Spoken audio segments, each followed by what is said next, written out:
So, welcome to day 3 of Chart Champ 2020. This is the last day, the last event, and hopefully one of the most exciting ones. We're going to be going through our Chart Champ competition. Our top 5 dashboard finalists will be presenting today.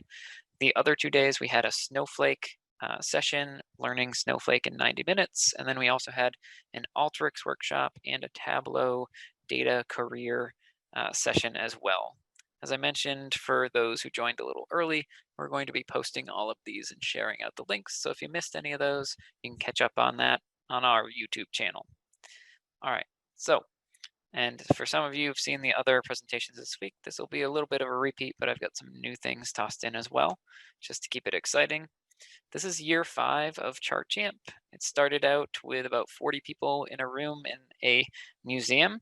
And last year, I think we had about 400 plus people at a live event in Boston.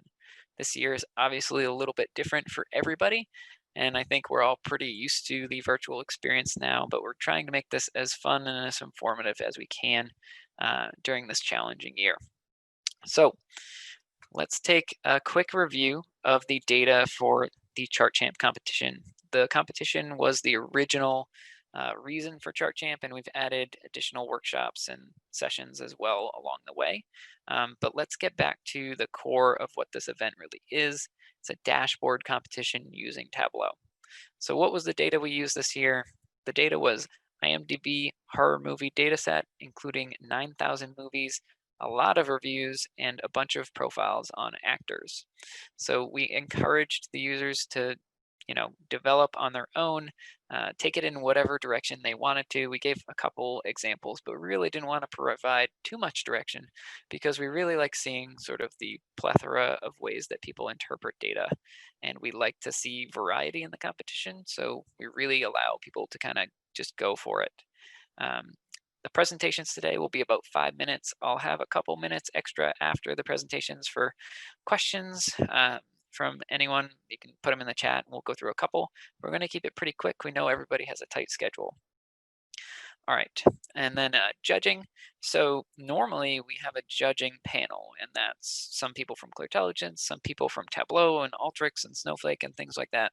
But this year, since everyone's participating from home and you don't get to experience the cool kind of live vibe with the food and drinks and everything like that, we want everybody to be able to participate. So I'm going to be sending out a link so everyone can vote live for who they want the winner to be of this year's Chart Champ. And the winners, first, second, and third place, will get either $1,500, $500, or $250 Amazon gift card. So hopefully that will help with whatever you need it for, Christmas or anything else. We know it's a year that extra money is appreciated. So we figured that's the best present we could give this year, especially since we can't give our usual experience type prizes. All right, so one update. I didn't have this until yesterday, but my son had homework for his kindergarten class, and it was to do a survey of what favorite Halloween candy was in your house, and judging by different people who live in your house. And he said, "How should I present this?" And we said, "Well, maybe you could do a chart, because that's what mommy and daddy do." So he made this chart. This is his very first chart, and I'm sure I will be showing this at his high school graduation or wedding or something like that. But couldn't be more proud of his first visualization. Pretty good. All right, so let's welcome our contestants, for those of you who don't know them. So we have Karl Ericson, Senior Manager at Marriott International. We have Amelia Browning, Senior Analyst at Media Hub Global. John Whitmer, Senior Business Analyst at Teradyne. Kataki Garg, and I know I'm bad at your name, so you can say it for me again later, but BI Analyst and AVP at Citizens Bank. And Nataliia Maksimova, Data Solution Analyst at HubSpot. So some of these people have been around Chart Champ for a few years. Some are involved in the Tableau community, and others are people we haven't seen before in this competition. So I think it should be a really exciting event for everybody. So I'm going to stop there. We are going to get to judging after the presentations. But for now, I will stop sharing, and we're going to start presenting as long as our panel is good with this. And we're going to start off with Kataki. So do you want to unmute and share your screen and fix the pronunciation of your name, because I'm terrible at it?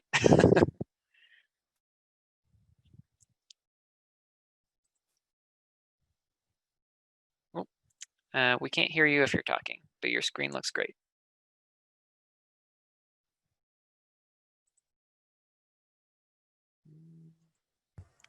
Can you hear me now? Yep, perfect. Okay. Looks great. So hi everyone. So Dustin, quick question. Sure. I can hear my echo. So okay, well, I'm gonna mute just in case. It might be bouncing back into your computer, but everybody else is muted besides me, so I'll mute, and then if you're still hearing it, we can't hear your echo, but I know it'll be a little tricky for you, so okay. All right, you're good to go though. You have about 5 minutes to go through, just explain your dashboard, talk about, what's it saying, how you built it, that sort of thing. And then I'll leave a little bit of extra time for questions and things like that. And then we'll move on to the other contestants. Sure. So my dashboard aims at, and I can still hear my echo, but I think I'll keep going. So my dashboard aims at understanding gender bias in the online horror movie ratings.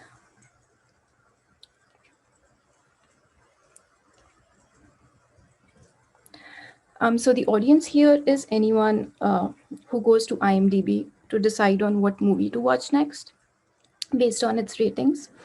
And the goal here is to give the user a true picture behind the ratings, and at the same time give them a chance to view the gender specific ratings for any movie that they pick, and hopefully help them in making a better choice and take an informed decision about whether or not to go for that movie.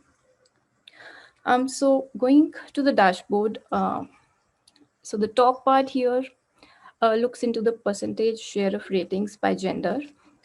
Um, the chart on the left hand side is a histogram. So we can see the number of movies by the percentage share of rating. And on the extreme left hand side, we have it starts from like 100% male ratings.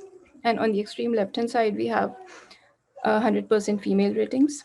So as we can see, number of movies which have a higher rate of higher share of ratings from females are like a handful. So only 10 out of 8,000 plus movies have a higher share of ratings.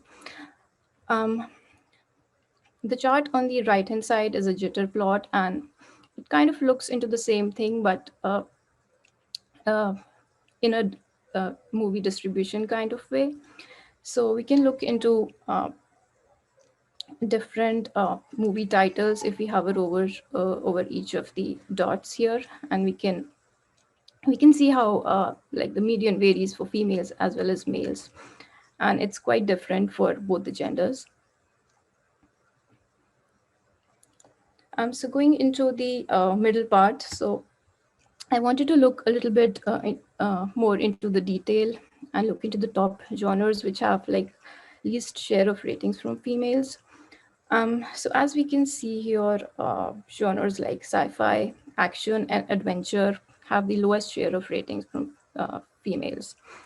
And finally, looking into and comparing how overall ratings compare um, to the gender-specific ratings, I have a bubble plot here.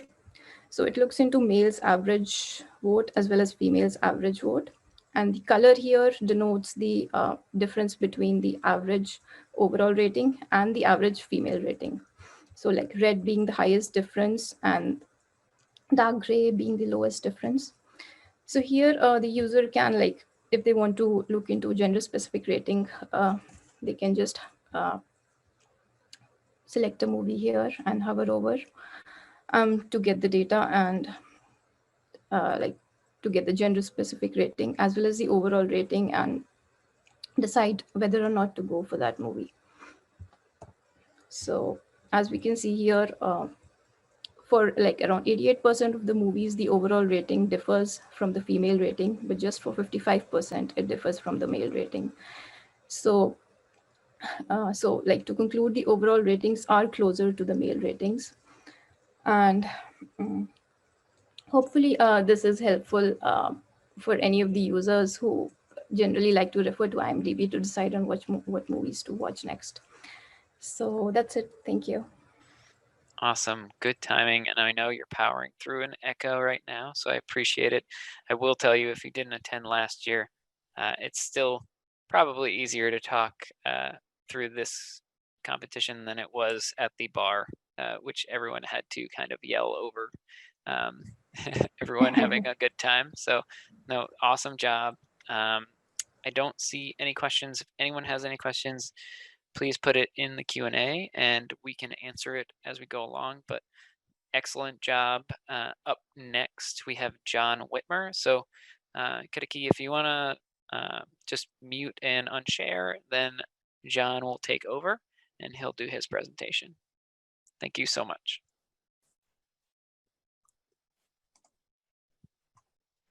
All right, let me share. Okay, how are we looking? Looks perfect. Good to go. All right, thanks, Dustin. Hi, everyone.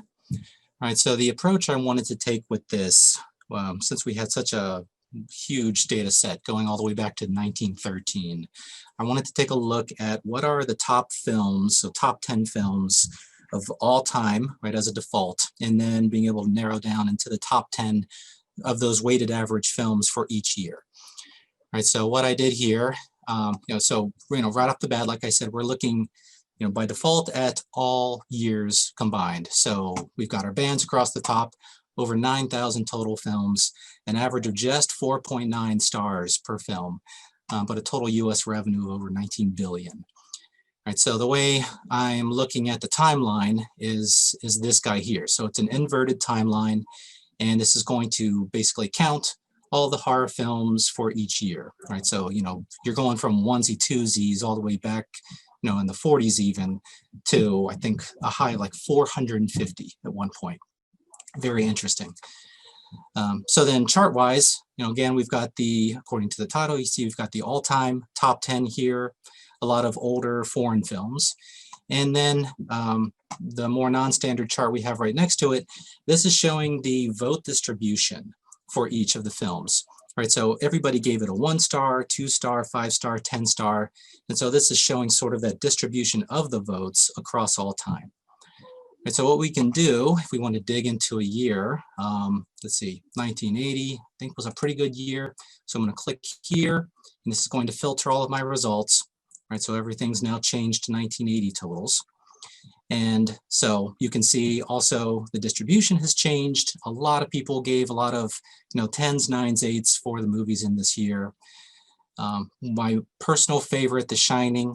So if I want to find a little bit more about The Shining, I can click on The Shining.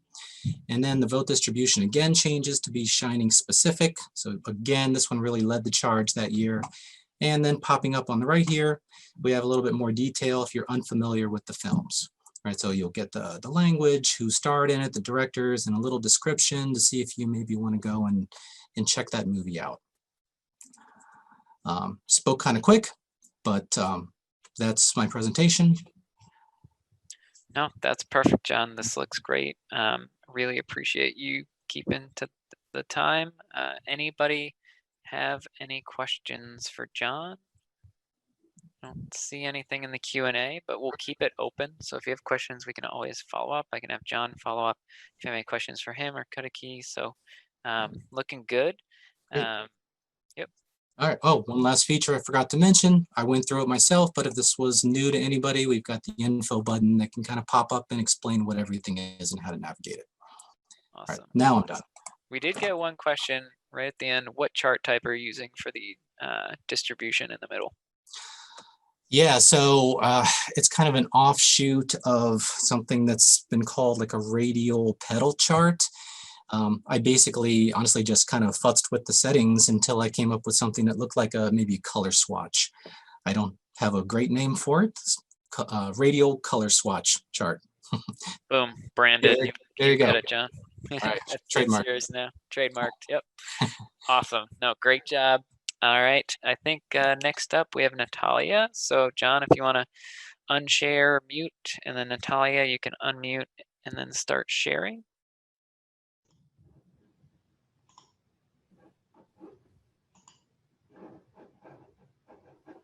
Awesome. I can see your screen. Looks good. Yeah, hi guys, my name is Nataliia. I'm a data solutions analyst at HubSpot, and my presentation is about horror jobs movies. So this dashboard should help users to select a movie for a Halloween night by different criteria. So the first section of this dashboard shows top rated movies of 21st century. For this section, I used a Radial column chart. When I first saw this chart on Tableau Magic, I liked it very much and I decided to try it on one of my quizzes, but I couldn't find the right data set or use case for it. But when I first started to play around with this horror movie data set, I decided to give it a try. So first I created a separate chart that ranks movies for each year, starting from the year of 2000. Then I selected only 2 top ranks for each year that gave me 2 movies per year and 24 movies in total. And I use this data set to create a radial chart. So each section of this chart represents a movie, and lines represent an average rating of a movie. So if you hover over on each line, you can see a brief information about the movie. If you click on it, you can see a poster down below and movie information, description, rating, who is director, a country of the movie. But if users want to explore more and to learn more about movies for each year, so they can move on to the next section of the dashboard that shows all movies by years, starting from 2000. And each square represents a movie. If you hover over on each square, you can see information about a movie, and the darker the square is, the higher the rating of this movie. And if you click on square, you can see a movie poster. I'm myself a visual person, and when I select a movie for myself, I usually look at the posters first. And if I don't like the poster, even if the movie is movie ratings are high, so I most likely won't watch it because I just don't like a picture. So that's why I decided to spend some time and add movie posters URLs to this data set. For this purpose, I used R scraping library RBest. It was pretty easy to create URL link for each movie by combining imdb.com/title wording and IMDb ID field. Then I ran my script in R to scrape movie posters for each URL from the dataset. It added a column with the URL link to poster for each record for all records of 9,000 movies. So the longest part of this process was to run this script. It's been running for about 5-6 hours to scrape all posters for all 9,000 movies. But once this part was done, it was pretty easy to add a poster as a web object and URL action to make this happen. When you click on it, you can see a movie poster. So the next chart shows top 12 horror movie directors. I found a website with information about the best horror directors of 21st century and put a data set together. For the spider-shaped chart here, I created a matrix and added X and Y coordinates for each spider/director. When you click on it, you can see a picture of movie directors and the brief information of it. For these pictures, I also used a shaped chart and a dashboard action. And the last chart, it's pretty easy. It's a rounded bar chart, and it allows users to select top movies by different criteria.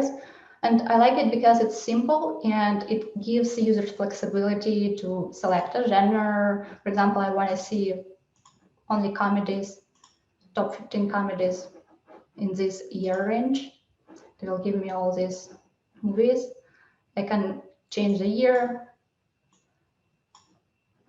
and that will update the top rated horror movies.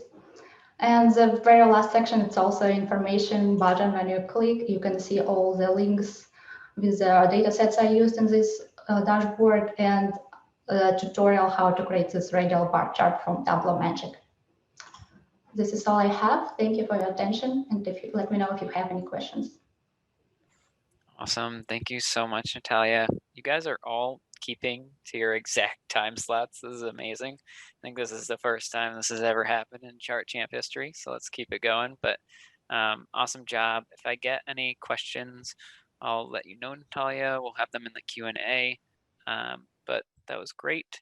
I think it's Amelia's turn now. So Amelia, if you want to unmute and share your screen, you can be up next.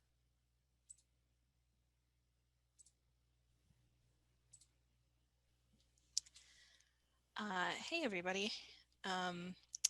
So this is my entry, the gender blender. So when I saw the data was IMDb reviews, the first thing I thought of was a blog post I read a while ago about men and women rating movies unevenly. And I tried to find it, but there's actually been quite a bit of research on it, and 538 did something a couple of years ago.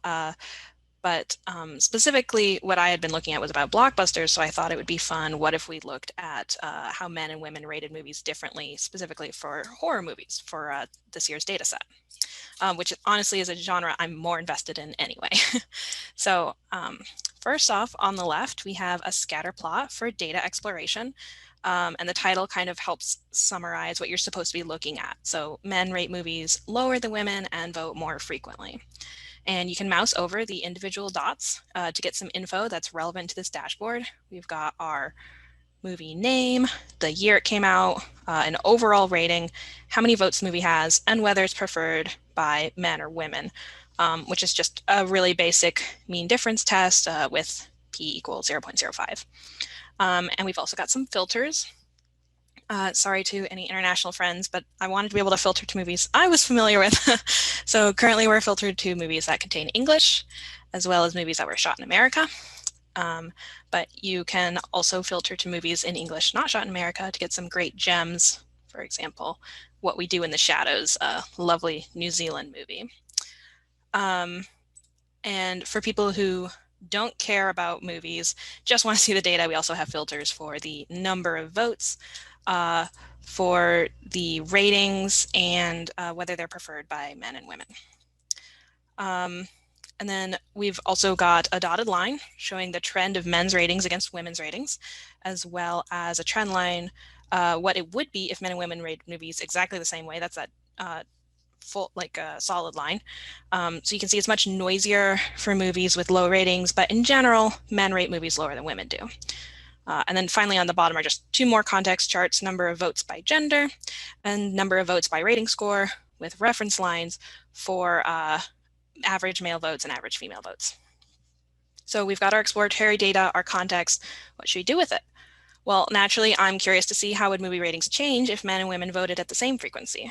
So on the right, we see the 20 movies with the biggest changes. We've got the top 10 rating increases and top 10 rating decreases. This is just a very simple model, just assumes there's an even number of men and women, and assumes those votes are exactly like the old votes in terms of average ratings and distribution and stuff. And then it looks at the new average rating versus the old average rating. And just for fun, I'm going to filter to movies with 10,000 plus votes. So this should be kind of a mainstream-ish sample. And so you can see for movies with lots of ratings, men and women tend to be more in agreement, but we do have some fun stuff. So the biggest decrease in this with this filter is The Lighthouse, which for anyone who hasn't seen it, it's really a horror movie about being alone, and it's very masculine, so not surprised. And when we mouse over, we get a little bit of extra data. So you've got the men's ratings, the women's ratings, and the original number of men's votes and women's votes. And then if we go up here to the average rating going up, we can see something that's kind of fun is 3 copies of movies in the Resident Evil franchise for women. I'm not 100% sure why, but I'd like to think that everybody just really wants to be Mila Jovovich. So you can see the original rating, and we're rating it slightly lower than women, but they had a lot more votes. So when you increase the women's votes, you see the rating go up from 5.8 to 6.0 for Resident Evil Afterlife. And yeah, that's my dashboard, and hope you had fun with it. Awesome job. Thank you. If there's any questions, please put them in the Q&A. If we end a little early, then I'm going to go ahead and ask just a round of questions to the panelists that I kind of have been writing down as we're going along. But for now, we're going to move on to Karl. So Karl, if you could unmute and share your screen, you're up next. All right. 1 second.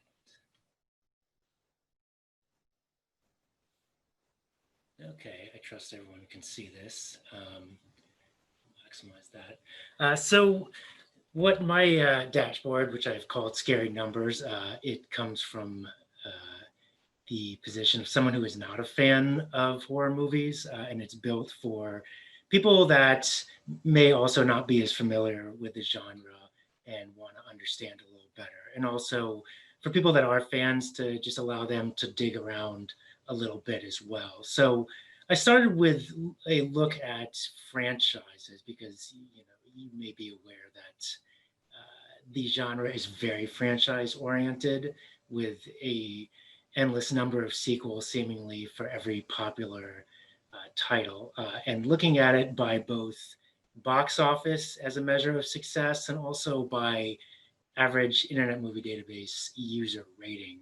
So if strictly looking at box office revenue worldwide, Saw is the #1 franchise of all time, despite having only been around for about 16 years. So it's split by each of the entries in chronological order, so you can see their contribution to the overall box office. Now, if you change some of the variables, so if let's say we look at US box office alone, there's actually different results. Halloween is second, or Halloween is first, whereas Saw is now second. And really, I think the most interesting thing is that if you add an adjuster for inflation, it's going to change your results significantly, in that The Exorcist, because it came out in 1973 and was a huge smash at the time, if you adjust all the box office from, and actually if you go and make it worldwide, I think it's even a greater disparity there. Massive. I mean, we're talking like Avengers level numbers when you adjust that for inflation. It also happens to be the highest rated entry of all these top franchises, the original Exorcist. And one thing also I found interesting is that, there's the old adage that the sequel is never as good as the original. And in almost every single case, that's true. So if you look at the first entry, you'll see it's always the highest rated on Internet Movie Database, with one exception, which is The Purge, where the second entry, Purge Anarchy, is actually the highest rating of all the films, whereas the original one is actually, I think, second or third. So I found that very interesting. And on average, the highest is actually The Conjuring, even though there's only been 2 movies, but they've been very, very successful. So even though it's only had 2 films, it's, no matter how you look at it, it's still within the list of top franchises, despite only having been out for 7 years. So another look at the box office, looking at it over time. This is adjusted for inflation. You can see there's, even despite the currency, even before you apply the inflation change, you can see a little bump here for The Exorcist. You've got the 80s, where you see a lot of the most popular franchises originated: Nightmare on Elm Street, Friday the 13th, etc. Scream was a very meta horror movie, which kind of reinvigorated the genre, and the box office continues to grow after that. And adjusting for inflation, you get a little better look. And you can see the last 4 years, again, The Exorcist is huge. The last 4 years have been really huge in terms of box office. Now, it's interesting, if you change this just for US box office, it's actually pretty consistent, where you have the 80s was doing well. I mean, there's a little dip here in the early 90s, and again, Scream, it jumps up after that. But it's a little more consistent when you don't factor in the increasing contribution of worldwide box office to the totals. Another question I had is like, who's making these movies? Who's in these movies? So you have the ability here to filter by a select number of roles in the production of the movie. Here we have actors. Christopher Lee, by far the most prolific horror movie actor, and followed by Peter Cushing. And interestingly, both of these top two are famous. Well, obviously Christopher Lee was in Lord of the Rings, but these top two were also Star Wars movie villains. So a lot of people have seen them in those films, even if they're not familiar with their more obscure works. So if you select anyone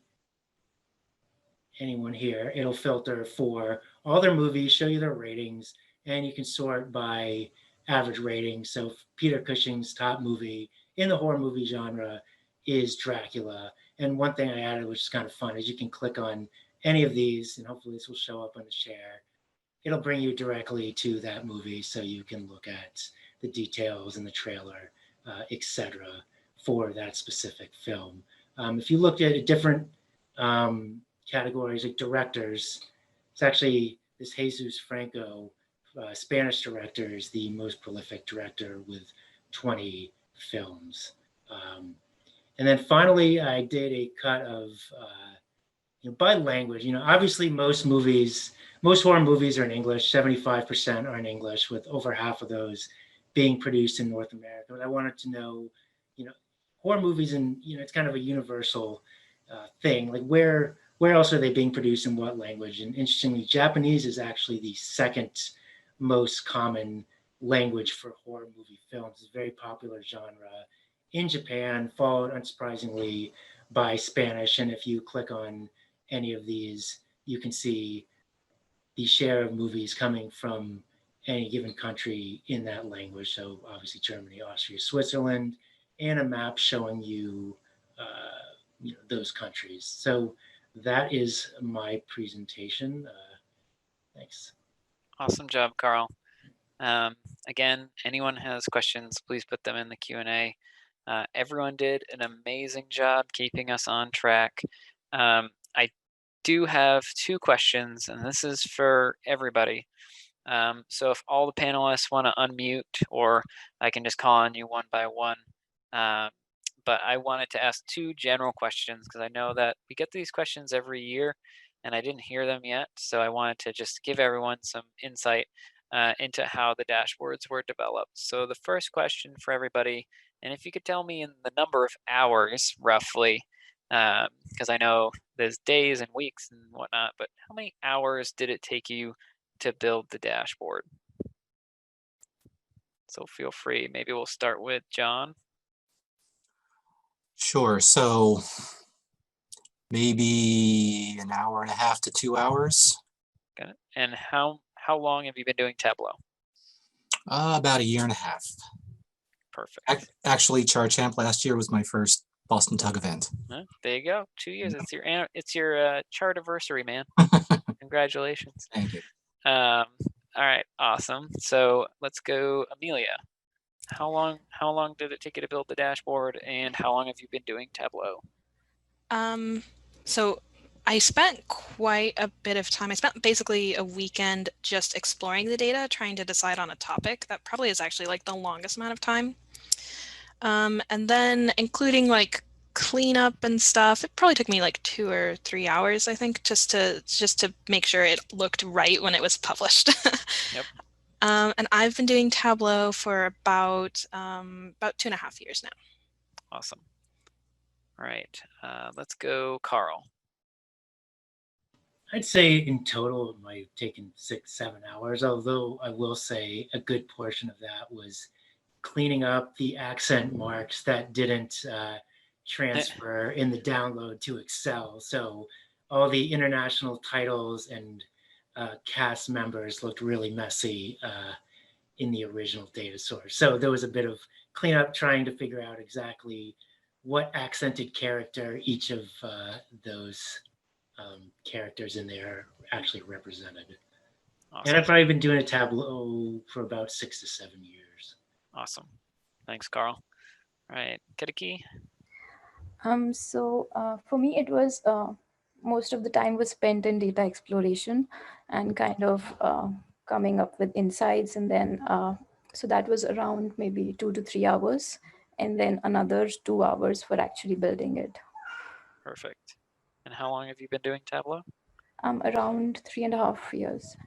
Nice. All right. Nataliia, you're the last one. Yeah, I think I spent like 3-4 days on exploring and looking for inspiration on internet. And then when I come up with an idea, so I spent maybe another week on putting everything together. I spent a lot of time on creating this R script because I don't use it on my daily basis, and also spent some time on drawing design in Figma. It was my first time working in Figma. That's why it wasn't very clean. So I did a lot of like going back and forth and rebuilding, redrawing. So yeah. Awesome. And how long have you been doing Tableau? Like 3 to 4 years, I think. Nice, nice. Yeah, there's for those of you who didn't attend our session yesterday on Alteryx, we also have a web scraping session there. But Nataliia is kind of a master of all trades here, so she does a lot of stuff outside the box whenever she competes in Chart Champ. So very cool. All right, so that was awesome. We have oh, here we go, a question. What design tools did they all use to build their dashboards? So I heard from Nataliia that she used Figma. I don't know what the other contestants use. Contestants, you can just unmute and say what you used, if it was PowerPoint or InDesign or whatever for your background images or whatever you brought in. Yeah, so this is John. I use Figma also. All right. Anybody else use anything different? And it's okay if you didn't use any. You know, we have some contestants who like using background images or just floating designs in their dashboard, and some just use standard Tableau.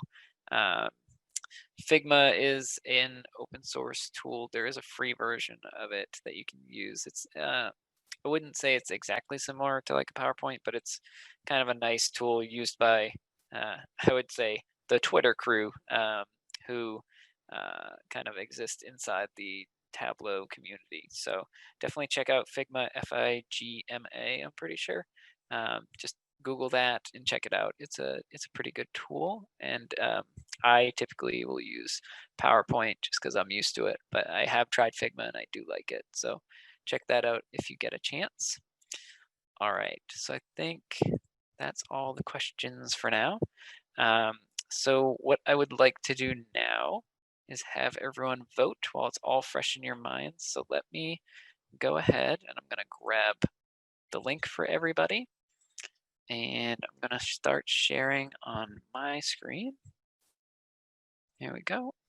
And then I am going to put a little reminder up so that you guys know which dashboard you're actually voting on.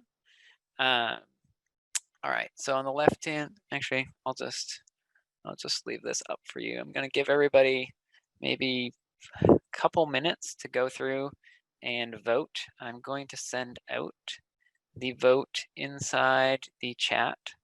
Let's see. Open up the chat here. I'm going to send this to everybody. It's just a link. If you can't use the link, you don't know where the chat is or something like that, at the bottom of this page, it's also available. So you can go to menti.com, use the code 9662723, and then vote for whoever you think should win. There's no sort of like ranked voting or anything on this. You're just voting for who you thought was the best, did the best job, visually, storytelling, all that analysis. And I will give you until 12:44. So we're going to go ahead, do this real quick, get our 2 minutes in. Again, if you vote, that's it. It won't let you change your mind. So make sure you pick the one that you're going for. Panelists, you're the only ones that can talk. So if one or two of you can give me a confirmation that you're able to vote, then I will know and be reassured that everyone is able to vote. So John or anybody else, just let me know if you're able to vote. You can vote for yourself, and I encourage it. The link is working for me. Same here. Perfect. Just leave this up for everybody. Make sure that everybody gets their votes in.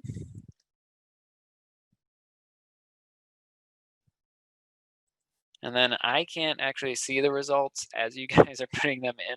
So I have no idea who's winning at this point. There was an option to see it live while it was happening, but I didn't want any peer pressure or influence for people just going for whoever had the highest votes at any one time. So I left that off there. We have a question while the voting's going on. It says, what a fun event. Are these held once a year? Yes, they are always held to this point for the last 5 years in the fall, usually October, November. Typically it is after the Tableau conference, unless the Tableau conference happens really late, and then we'll do it a few weeks before that, just so that people don't get tableaued out. All right. Looking good. So we got a few more seconds. I'm going to let this run. Just make sure everybody has voted. Let me go ahead and go to our voting page here. And looks like we have 60 votes right now. It's looking good. I'm going to give everybody 30 seconds to just get their last votes in. Want to make sure everybody is happy with their choice. All right. All right, that's it. We're going to tally the votes now. So you can do an imaginary drum roll in your head, and I will click to see what the results are. Let's see. Oh, that didn't work. Let me go back. I want to unhide the results.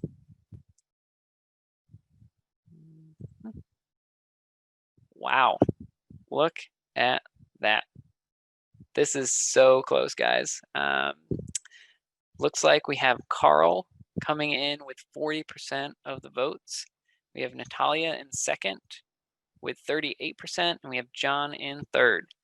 Amazing job, guys. This is awesome. I'll provide all the kind of voting results at the end of this. Thank you to all 5 of our participants. You did an amazing job. I think this ranks really far up there as far as the quality of submissions. We had a lot more people sign up to submit. I think we had about 57 actually go in and participate. And you guys did an amazing job this year. So congratulations, round of applause to everybody. I will be sending out some links to some really nice gift cards to first, second, and third, but congratulations to everybody who competed.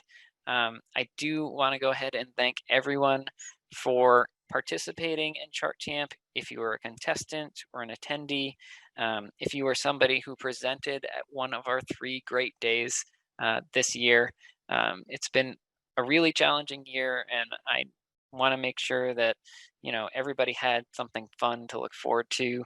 I know Tableau Conference wasn't there this year, and we didn't want to drop the ball and not have Chart Champ be part of this. So thank you, everybody, for doing an amazing job.